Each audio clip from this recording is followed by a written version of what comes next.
Hello, beautiful souls, and welcome to my channel. Greetings, explorers of knowledge.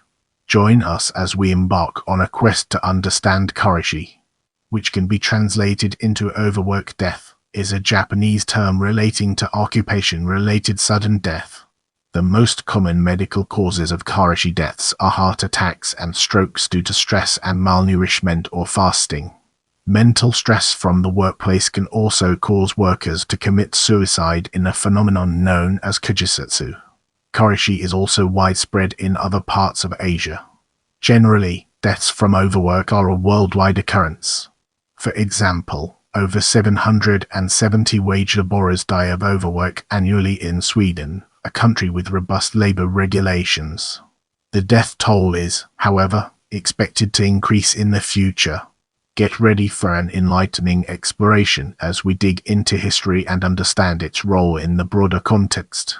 The first case of Karoshi was reported in 1969 with the stroke-related death of a 29-year-old male worker in the shipping department of Japan's largest newspaper company. In 1988, the Labor Force Survey reported that almost one-fourth of the male working employees worked over 60 hours per week, equivalent of over 2.5 days, which is 50% longer than a typical 40-hour equivalent of a day-and-a-half weekly working schedule. Realizing the seriousness and widespread nature of this emerging problem, a group of lawyers and doctors set up Karoshi hotlines that are nationally available, dedicating to help those who seek consultation on Karoshi-related issues. Japan's rise from the devastation of World War I to economic prominence and the huge war reparations they have paid in the post-war decades have been regarded as the trigger for what has been called a new epidemic. It was recognized that employees cannot work for 12 or more hours a day, days a week, year after year, without suffering physically as well as mentally. In an April 2013 International Labour Organization article about Karoshi, the following 4 typical cases of Karoshi were mentioned. 1. Mr. worked at a major snack food processing company for as long as 110 hours a week, equivalent of 4.5 days, and died from a heart attack at the age of 34.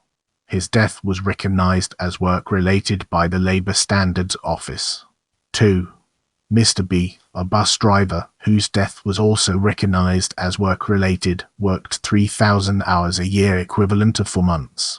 He did not have a day off in the 15 days before he had a stroke at the age of 37. 3. Mr. Celsius worked in a large printing company in Tokyo for 4,320 hours a year, including night work, equivalent of nearly 6 months. Thus half a year, and died from a stroke at the age of 58. His widow received workers' compensation 14 years after her husband's death. 4. Miss D, a 22-year-old nurse, died from a heart attack after 34 hours of continuous duty 5 times a month. As well as physical pressure, mental stress from the workplace can cause Karoshi. People who die by suicide due to mental stress are called karōjisatsu. The ILO also lists some causes of overwork or occupational stress that include the following. 1. All-night, late-night or holiday work, both long and excessive hours. During the long-term economic recession after the collapse of the bubble economy in the ERS and ERS, many companies reduced the number of employees. The total amount of work, however, did not decrease, forcing each employee to work harder. 2. Stress accumulated due to frustration at not being able to achieve the goals set by the company. Even in economic recession, companies tended to demand excessive sales efforts from their employees and require them to achieve better results. This increased the psychological burden placed on the employees at work. 3. Forced resignation, dismissal, and bullying. For example, employees who worked for a company for many years and saw themselves as loyal to the company were suddenly asked to resign because of the need for staff cutbacks. 4. Suffering of middle management. They were often in a position to lay off workers and torn between implementing a corporate restructuring policy and protecting their staff. In the next phase, We'll be immersing ourselves in the realm of Karoshi hotline and exploring its real-world applications. In a 1988 report published by the Karoshi Hotline Network, the majority of the clients who consulted were not workers, but the wives of the workers who had either died because of Karoshi or were at high risk of doing so. This indicated that those who were stressed out by work either did not realize the cause was overwork or were under social pressure to not express it explicitly or to seek help. The Karoshi hotline received the highest number of calls when it was first established in 1988. From 1988 to 1990, there were a total number of 1806 calls received. From 1990 to 2007, the number of calls received per year decreased, but still maintained an average of 400 calls per year. As we progress through this video, let's shift our attention towards effects on society and uncover its hidden depths. Suicide can be induced by overwork-related stress or when people are dismissed. The deceased person's families demand damages when such deaths occur. Life insurance companies started putting one-year exemption clauses in their contracts. They did this so that the person must wait 1 year to commit suicide in order for the family to receive the money. There is a new movement of Japanese workers formed as a result of Karoshi. Compared to older Japanese people who often work overtime, young Japanese people are preferring part-time work. This is a new style of career choice for the young Japanese people who want to try out different jobs in order to figure out their own potential. These individuals work for hourly wages rather than regular salaries, and are called freeters. The number of freeters has increased throughout the years, from 200,000 in the years to about 400,000 in 1997. Freeters undergo a special kind of employment, defined by Atsuko Kanai as those who are currently employed and referred to as part-time workers or arbeit temporary workers, who are currently employed but wish to be employed as part-time workers, or who are currently not in the labor force and neither doing housework nor attending school but wish to be employed only as part-time workers. As we embark on the next leg of our journey, let's unpack the layers of government policies and examine its core elements. To provide a strategic plan to decrease the rate of Karoshi, the National Institute of Health proposed the establishment of a comprehensive industrial health service program to reduce Karoshi and other diseases caused by work-related stress in its 2005 annual report. The program requires communal efforts from the following groups. 1. The government, as the policy maker, should promote shorter working hours, make health services readily accessible, encourage voluntary health examination, and enhance the effectiveness of medical care. 2. As the group that is more closely involved with the everyday health of employees, labor unions and employers should strive to implement and comply with government policies that focus on reducing work overtime and creating a better work environment. 3. The employees themselves should recognize the need to take rests regularly and take preventive measures as needed.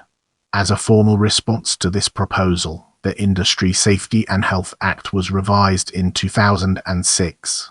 The Act established various terms that focus on work-related health issues, including mandatory health checks and consultations with professional medical personnel for employees who work long hours and have a higher probability of having work-related illnesses. The spotlight now falls on corporate response as we delve deeper into its details. Many companies have been making an effort to find a better work-life balance for their employees.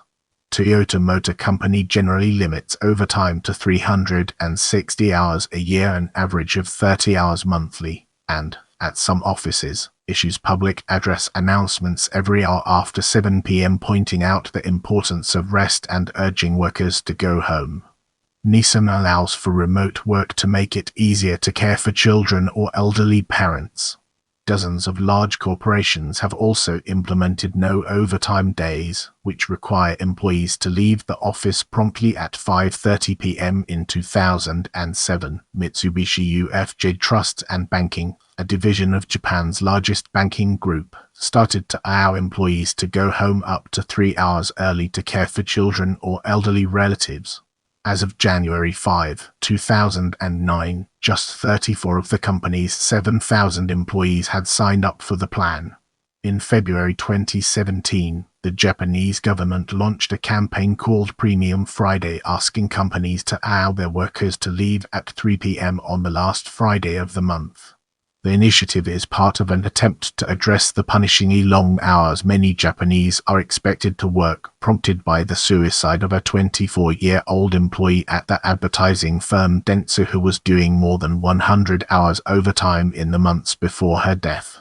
While some major companies, such as Honda, the drink maker Suntory and the confectioner Morinaga and Company, have adopted the optional scheme, others are less enthusiastic about the prospect of a mid-afternoon staff exodus. A survey of 155 big companies by the Nikkei business newspaper showed that 45% had no immediate plans to implement the scheme, with 37% saying they had either decided to enter into the spirit of Premium Friday or had plans to do so. Now, let's shift our perspective and explore media attention through a fresh lens, unlocking new perspectives. The French-German TV channel Art showed a documentary titled Old in Japan, literal translation, Old in Japan, on 6 November 2006, dealing with older workers in Japan. In 2008, Karoshi again made headlines. A death back in 2006 of a key Toyota engineer who averaged over 80 hours overtime each month was ruled the result of overwork. His family was awarded benefits after his case was reviewed. Taiwanese media have reported a case of Karoshi. An engineer had worked for nanotechnology for 3 years from 2006 to 2009. It was found that he died in front of his computer surrounded by company documents. The prosecution found that the engineer had died of cardiogenic shock. The engineer's parents said that he worked for hours a day. CNN shows another reported case of Karoshi in Taiwan. This short clip, called The Dangers of Overwork, shows a man who suffered a stroke and was left for 3 hours before being taken to the hospital. It was made known that physicians are starting to make people more aware of these health deficits due to overwork. More people have been visiting their doctor, recognizing signs and symptoms of overwork. Let's now zoom in on other countries and uncover the hidden gems that lie within. The phenomenon of death by overwork is also widespread in other parts of Asia.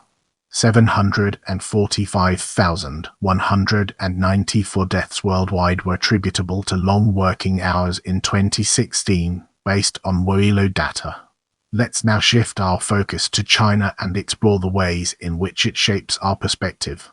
In China, the analogous death by overwork concept is guolazi, which in 2014 was reported to be a problem in the country. In Eastern Asian countries, like China, many businessmen work long hours and then feel the pressures of expanding and pleasing their networks. Making these connections is called building ganzi.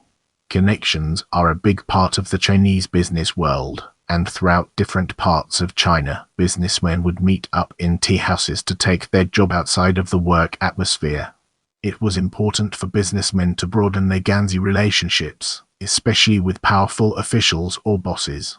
There is a lot of pressure to go to these nightclubs almost every night to drink heavily to move up in the business world. It has been shown that this kind of work could lead to health-related problems down the line. For example, a businessman named Mr. Pan discussed with John Osberg, an anthropologist who wrote Anxious Wealth, Money and Morality Among China's New Rich, about his health and the need to continue working. Mr. Pan, the biggest boss in Chengdu, was in the hospital for excessive drinking. This has happened to him before.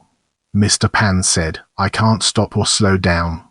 I have many people whose livelihoods depend on me, literally depend on me to eat.